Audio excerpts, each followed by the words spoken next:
So I wanted to do a video about my philosophy when it comes to a gun that has a safety on it or not.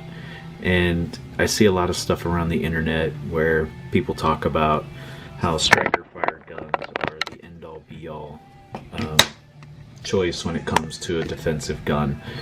And they are excellent guns. There's nothing that can be said to detract from that statement other than the fact that they don't have a safety.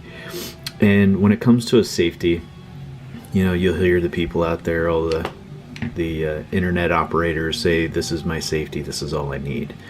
Well, that is true. And if you're going to be carrying a full-size weapon and you're not going to have to reholster it a lot, and you're not concealed carrying it, and you're not worried about cover garments and things like that, then a striker fired gun is a great tool to have. By the way, I'm going to be rolling in several guns here, and they've all been safety checked, so don't have to worry about that. So anyway, when it comes to striker fired guns are great. I like them. They have a place in my gun safe, but they're not what I would carry. They're not what I would recommend people carry, and they're not the best option available of all the guns that are out there. So I'm going to roll in a few guns that I like and why I like them for their safety features. Obviously, this has just the fire pin block and the trigger safety. So other guns that I'll roll in will have other features, and let's begin. So the first gun is obviously a gun with a safety. This is the M&P Shield. It's a great gun, but when it comes to having a safety, you're putting it into a holster. You're you're reholstering it with a shirt on. You want to make sure you keep your shirt out. So that's a concern. So when you're reholstering a gun, and you get a little bit of shirt in here, a little jacket, or some people have called the ties out, like the drawstrings on the bottoms of jackets now, and they get caught in here, they can cause a negligent discharge. Well, I had an issue once with a gun that I was carrying. It was the Kahr CW9, and that exact same thing happened. I had a little bit of my pants got caught into the trigger guard as I was pushing the gun into my holster. It was inside the waistband, and as it was going in, it started to catch, and when it was pulling back on the trigger, and I realized it, and I was able to catch it and pull it back out, clear the trigger guard, and then push it in successfully and not have to worry about it. But from that point forward, I was concerned about the types of guns that I carried, and I became more concerned after that. So I choose to carry a gun now and it's a choice. It's obviously a choice. But whenever I holster, I'll have either the safety on as it's going into the holster, and then I'll disengage the safety once it's in the holster. In case I ever have to use it, I don't have to worry about manipulating anything. It's strictly pull the gun out, put it into action. Like that. So that's one type. I always holster with the safety on whenever I can, if it has that option. So another gun that I carry, or another type of gun that I have carried and I would consider carrying, is a gun with an external hammer. Now, it doesn't have to have a manual safety. This is just for representation purposes. This is not something I carry, but for representational purposes, this will do.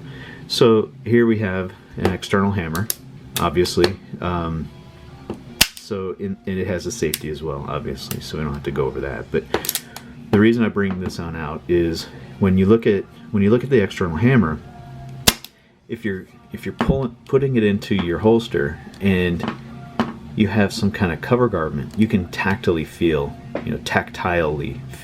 this holster moving, or this hammer moving. So if there's something inside the trigger guard here and you're pushing it into your holster, it'll start to move and manipulate this external hammer. So if you feel that happening, you've got an obstruction. Even if you take the time to visually inspect and clear that cover garment, when you're going to push it in, if you keep your hand back here as you're sliding it into your holster, you know, you're gonna feel that hammer move, and you're gonna know that something's wrong. So that's another option. You know, I like external hammers on guns. If they're not going to have a manual safety, I prefer to have an external hammer. SIG was like that, and I like the SIG. I had a 2022. It was an excellent gun, and it had an external safety or external hammer. It wasn't striker fired only, and it didn't have a manual safety, and I enjoyed that gun. And it checked a box for me. That was a gun I liked. But my primary gun, or the gun that I've really come to appreciate when it comes to the big name guns as far as striker fired goes, and you know, the polymer guns, full size guns, is the XD line. Now I got an XD9 many years ago, and I just absolutely fell in love with it. I had tried Glocks. I couldn't get into the grip angle of the Glocks. It just didn't feel right. It felt awkward in my hands. So I didn't enjoy owning a Glock.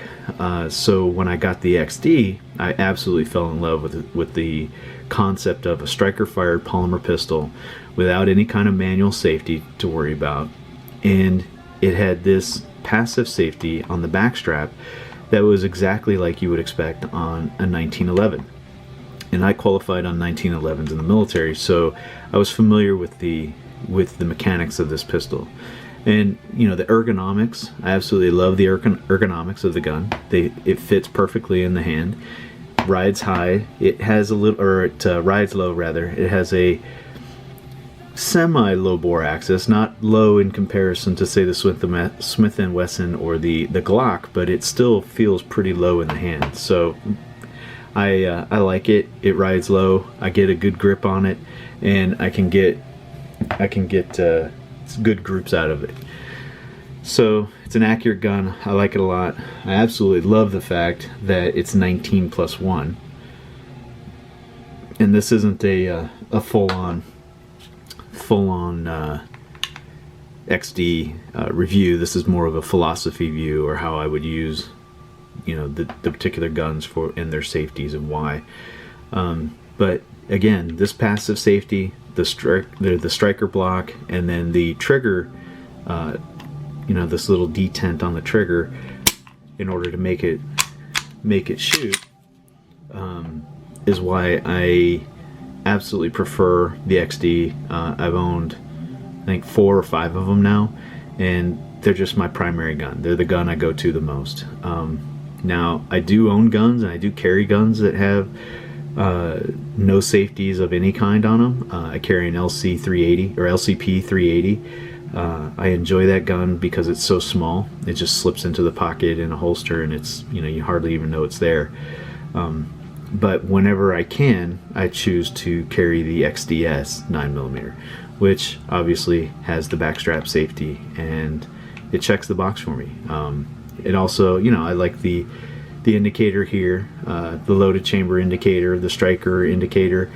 So it's got a lot of tactile things that you can just put your hands on and know where everything is. So if you're putting it into your holster, you've got your hand off of the backstrap safety and you're sliding it into your holster, you're gonna know that it's not, no matter what's going on here, nothing's gonna happen to the gun. It's not gonna fire. So that's my philosophy on it. That's why I choose the XD with the backstrap safety for a full polymer striker fired.